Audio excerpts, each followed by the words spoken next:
Kaiju number 8 has finally aired. Yes, episode 1 of the series has premiered, and what a very unique and interesting premiere it was. Before we get into the actual show itself, I did find it very interesting how this was all released. Yes, we knew that it was going to be on X, we knew that it was going to be on Crunchyroll, but the oddity here was that it actually live broadcast on both platforms at the same exact time. And yes, as I suspected, was quite the hit on Twitter. And that's mainly because, like I told a lot of people, social media, X, Twitter, is actually very popular in Japan. And so yes, the actual non-subtitle version that was broadcast for the Japanese audience had over 130,000 viewers. Now, yes, numbers on Twitter are a little bit weird. I'm not sure if they have some sort of delay there, but yes, technically if you're scrolling through your feed and it pops up, it may register you as a viewer. But this was kind of something that was keeping consistent, so that kind of shows that people were staying on it. And yes, other platforms, the English one that I seen was running about 40,000 viewers. I think it got as high as 48,000 viewers.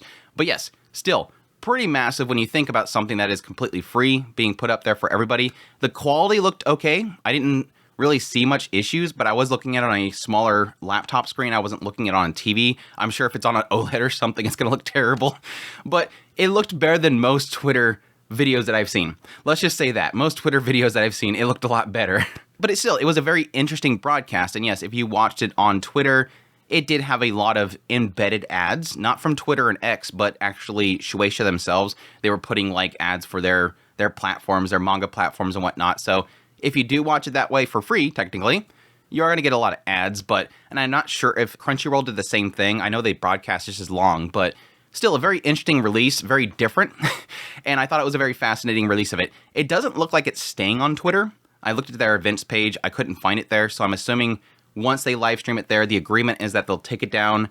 And then, hey, Crunchyroll, all the other platforms, you guys handle it from that point on, which is kind of what I was kind of suspecting for the whole thing. But still, like I said, 120 plus thousand viewers in Japan, or at least the Japanese version. We had, again, like 48,000 for the English version. They had other languages as well, so quite a massive hit. I'm not even sure what Crunchyroll had going for theirs, but still, everything points to this being quite a success. I didn't see much complaints about the quality or anything like that, so good on them. It's a very different venture, and I'm actually pretty excited for it. I know that people were upset thinking, well, there was a lot of people that were spreading misinformation saying that, yes, it was going to be only on X, and oh my gosh, it's going to kill the show. No, it's free there, live, and then you can watch it elsewhere, your normal platforms afterwards. So either way, we all win. In the end, the company themselves have chosen to live broadcast it on Twitter. Let them do it. It's their property. Let them do what they want to do with it. So cool stuff there. Very exciting. And let's get into the show itself. I actually really liked the first episode. Now, I came into this knowing that I was pretty excited for it. And it wasn't because I was listening to whatever everybody was saying. Yes, the Attack on Kaiju jokes and this being like the next big spin on shonen, which pretty much feels like every shonen now is going to be called the next big spin. I think somebody said it was like subverting expectations for shonen fans. I don't care. What I'm expecting is I looked at the PV. The PV looked like super hype. It looked fun. And that's what I was looking for. And so far, based on the first episode, haven't gotten anything really cool yet, but it was a lot of fun. And that was a key thing there. When I'm watching this episode, visually, my gosh, this show looks good. The character designs are very unique, but it's pulling it off. But my gosh, I have to say, we don't say this often. We give credits to directors. We give credits to animators, specific animators that do different cuts. I want to give a big shout out. We don't do this often. Shout out to the background animators and the background artists, because my gosh, this show just sucks you into the world. Like, this is obviously, for those that don't know, this is a story in Japan, modern times, but the twist here is that there's kaiju, obviously, and people are killing the kaiju. The kaijus are attacking the people, and the people are killing the kaiju. But, like, the backgrounds, like, it gets you sucked into the world. Like, the backdrops with the buildings, even especially after the kaijus are killed, it's just there's a mess.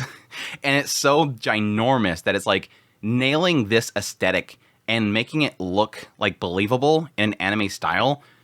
Hats off to them. It looks incredible. And just like all the equipment and the machines that are coming in to get rid of all the stuff, everything just looks phenomenal. And then yes, getting into the, putting aside the backgrounds, everything else looks fantastic too. The animation, the impact of the bullets, the shots, just the raining of the bullets itself into the kaiju, and you're seeing just like the sound kind of going along with it. The sound design is incredible. I'm going all over the place, but just the sound of the bullets going into the monster and that splatter of the blood, It just looks great.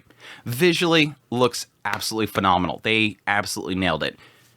Audio-wise, like I said, the sound effects are incredible. It so fits in with it, and it just has that, it has the impact where it needs it, has that kind of suppression where it needs it. Everything is there. The impact of the bullets, the kaiju in different ways, all sounds incredible. The music, I'm very mixed on. The music, I'm very, very mixed on. Because it's like the very first scene, the very first kaiju scene, loved it. The music was epic. It had almost a atmosphere to it, and almost a little bit of an echo in there as well. And it just, it had that hype. The hype was in it. The later stuff is where I'm sort of a little bit mixed on. Getting into that, like, almost sounds like somebody's choking a Commodore 64. Like, it just sounds like somebody's just making random electronic sounds, and it just has no pattern or rhyme or reason to it. That stuff, I'm always mixed on it. I've heard it in other shows, and I think I heard it in a PV, so I was kind of expecting it.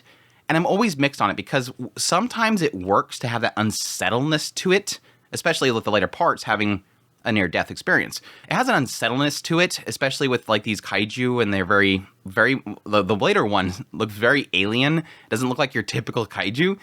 It does give you that unsettling feeling, but at the same time, it also just kind of distracts from the show. Ambience and background music, there's like multiple ways that you can use it. Some enhance the emotion.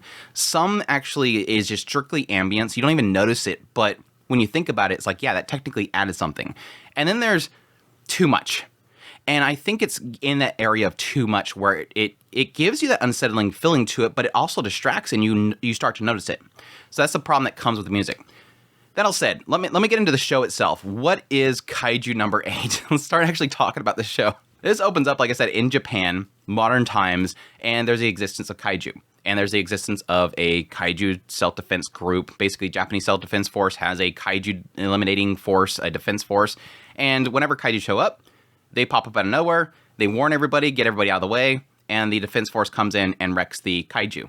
Then we jump to our actual main character, which is Kafka. And Kafka is somebody that is the cleanup crew. When the kaiju, this massive kaiju dies, you always wonder, like, what happens to the kaiju afterwards? This thing is literally the size of, like, 15 skyscrapers. What happens? Well, the cleanup crew has to come in and clean it up. So he's a part of that group. So they'll cut up things.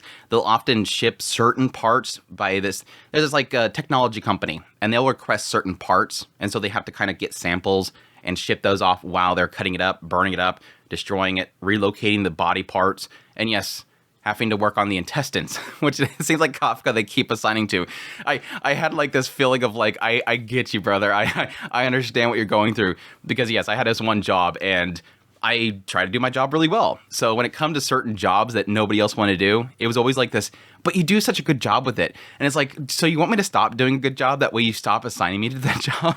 But yes, like the intestines, so he has to smell it all the way home and while he's at home. But yes, eventually we get this idea that Kafka didn't want this job. Eventually they get this new recruit, which is Ichikawa, and Ichikawa is his kohai now, and he is aspiring to be a part of the defense force. And they're like, oh yeah, Kafka used to want to be a part of the defense force too, but he's kind of given up. He's old, he's washed up, whatever. But yeah, Ichikawa's like, why'd you give up? Why would you ever give up? I can't understand it because I would never give up on my desire to be a part of the defense force. But yes, eventually we get a little flashback. This one, Mina, she is like this celebrity defense force person. She's like probably going to be a commander eventually because she's killed hundreds of kaiju. Yes, back in the day when they were young, Kafka and Mina knew each other. And after this whole incident with the kaiju showing up, she lost a cat. He lost his Pokemon game. He lost his video games. I didn't actually hear it say Pokemon, but yeah, he lost his game and he's mad. So yeah, the two of them made a promise at that point. We're going to become a part of the defense force and we're going to kill kaiju. We're going to take them out. And yeah, even shows a later flashback where she's studying and she's like, it seems a little scary, the idea even thinking about taking on a kaiju. And he's like, yeah, I'll be at your side. Don't worry about it. So there was a promise made there.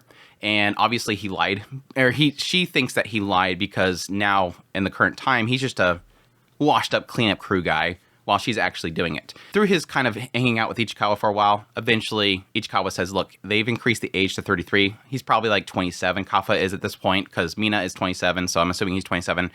So you have a chance of doing it. So it kind of reinvigorates him. But yes, eventually when they're, wrapping up the day, this kaiju shows up out of nowhere and attacks Kafka and Ichikawa, Kafka saves his life. Kafka lures it away while Ichikawa can go, inform the defense force. Eventually, Kafka's nearly dead. Ichikawa comes in, saves his life, and just at the last minute, that's when Mina shows up and takes out the Kaiju. And, oh yeah, there's this whole thing where Kafka goes back to the hospital and he's talking to Ichikawa, saying that he can't lie to himself anymore. He's going to try. Ichikawa is thanking him for saving his life and all this kind of stuff. And then eventually, this little creature, insect thing shows up in front of Kafka in his hospital bed and says something effective, we found him or something like that, and then jumps inside of Kafka's mouth. And then when Ichikawa goes to check on him, Kafka is what looks like a kaiju human hybrid. He still has like a humanoid form, but he's obviously kaiju. And this old man shows up and reports them. And then Mina is called to come over there to take it out. So obviously Mina, from his childhood, is going to come kill him because he's now seemingly a kaiju. So interesting stuff. So far, I am really enjoying it. It's got sort of what I expected from the previews. What it's really hitting heavy on is sort of a camaraderie. This idea that despite the fact that Kafka is a part of the cleanup crew, there's a camaraderie amongst the people themselves, especially with him and Ichikawa now showing up. It's got this fun little comedic feel to the characters. They're just living their lives. And then, yeah, seeing Kafka and his struggles with the fact that he never became a Defense Force person, it obviously struggles with. He's like, look, I'm not supposed to think about this stuff. He's seeing Mina on the TV and he's like, I was supposed to be there too. Why are we on different sides of this whole situation? Wait, no, never mind. Cleanup crew is important too. For the lives of the people, the cleanup crew is just as important. He's kind of lying to himself that I'm in a good place. This is just as important as the Defense Force. But still, in the end, he can't lie to himself anymore now that Ichikawa's come into his life and kind of showed him his younger self, basically. He's not this washed-up person that's going to give up. I kind of want to keep doing this.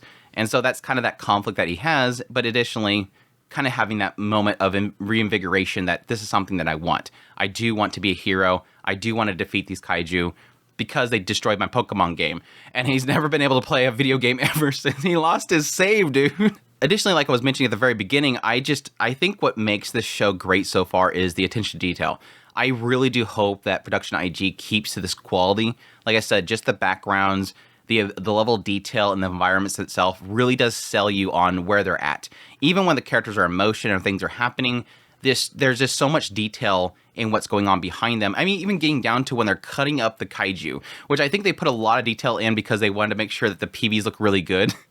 But I mean, the meat slices and stuff and the detail and all that stuff is absolutely insane. I love that they actually even showed the dangers in actually doing the cleanup crew because like certain parts of it, if it busts open, the intestines and whatnot, or the body parts can actually be like acidic to people. So it like burns and whatnot.